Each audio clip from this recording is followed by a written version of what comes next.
Kita ko, kuya. Sige po.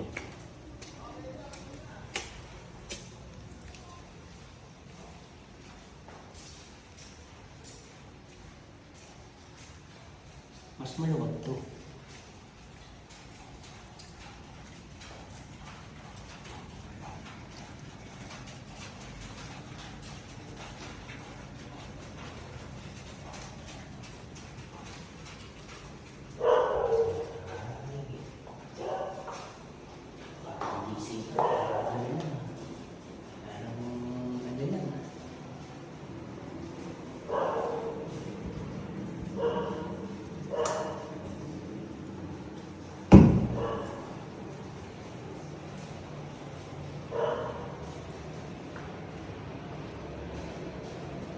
Bakit nasa gitna ang CR? At nasa gitna daw ang CR. Kasi kung na dito bisita.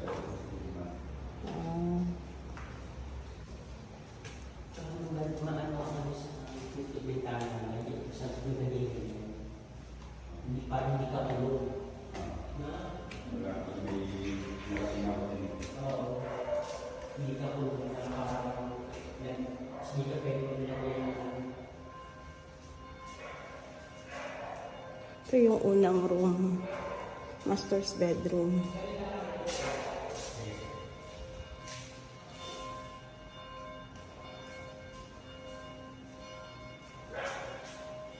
Mga closet na rin sila.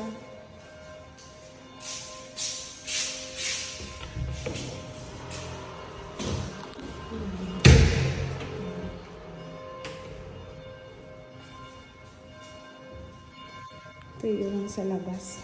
Yung terrace nila. Maliit lang. Pero okay lang.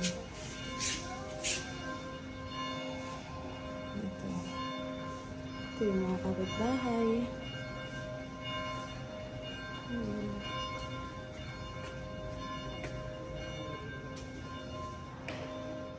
Ito yung master's bedroom. Ito naman dito sa kabila.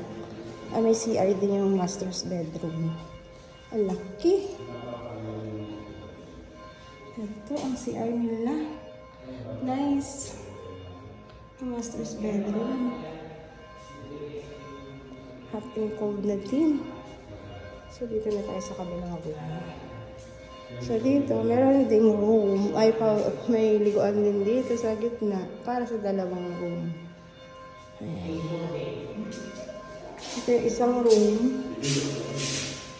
Laki na rin siya. Meron din siyang cabinet. Ayan.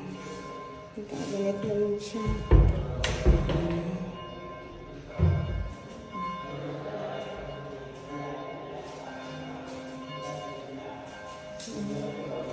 Ayan, makikita mo dyan. Ito lang sa baba.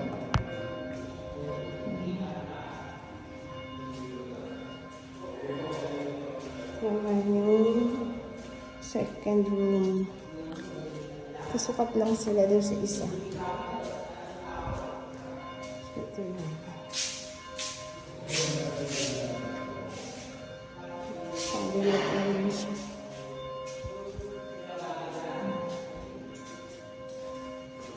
May ilaw.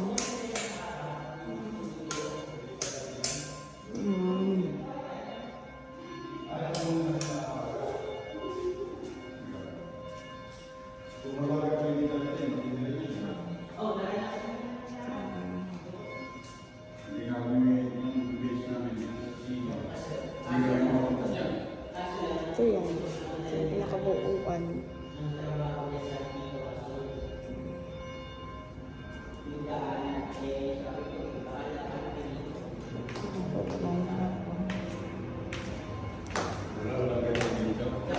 Kuya, hindi naman bumabaha dito. Wala. As in.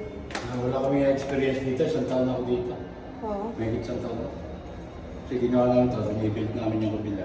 Si engineer din yung nag-ano dito? Ang kanya-kanya. Sa kanya rin to. So, binibenta rin to? Kung sakali.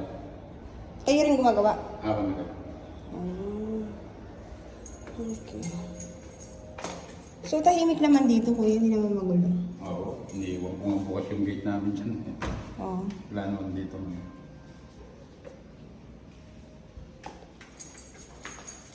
Pero nakakaiba kasi yung ano eh.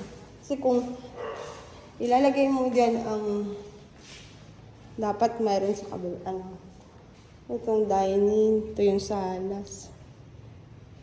Sinakop niyo yung ano ng CR. Ha? Ng CR. Dapat hindi dyan, di ba? Bakit dyan? Yun, hagdan ko ito. Ha? Hagdan, wala rin space na maganda dito. Hagdan ko ito. Ah, hagdan. Pero okay lang yung nandun. Hindi naman. Lagyan mo na lang ng ano to. Palagyan mo na lang ng takip. Oo, pwedeng storage yun. Storage. Palagyan mo na lang siya ng takip. Para hindi naka-okay.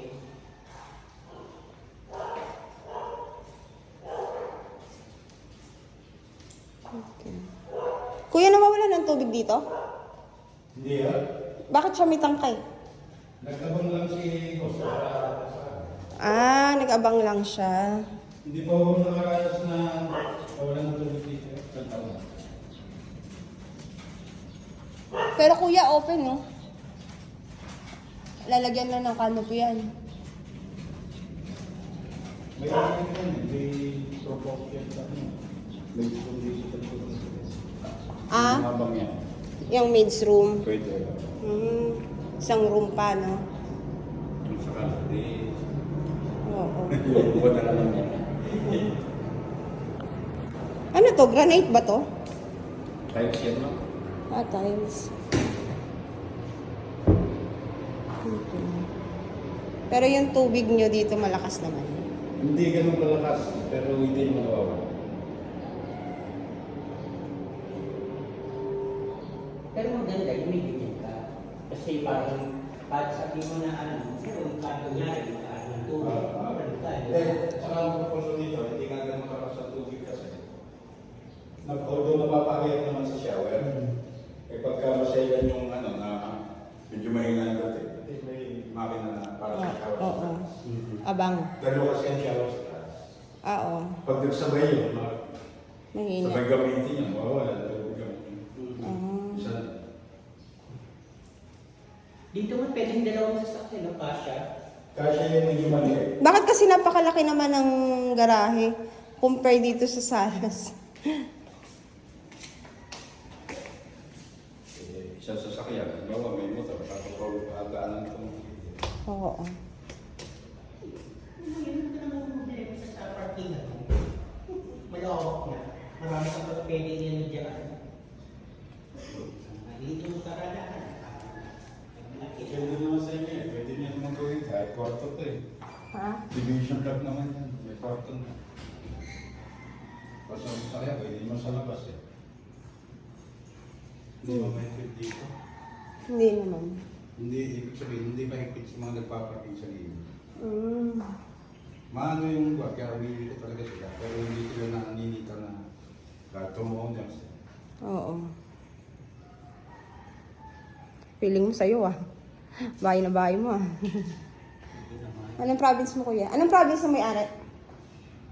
Taga rito na yan sa Pasig eh. Ah, taga Pero dito. alam ko yung tatay niya, Pampanga. Ah, Pampanga.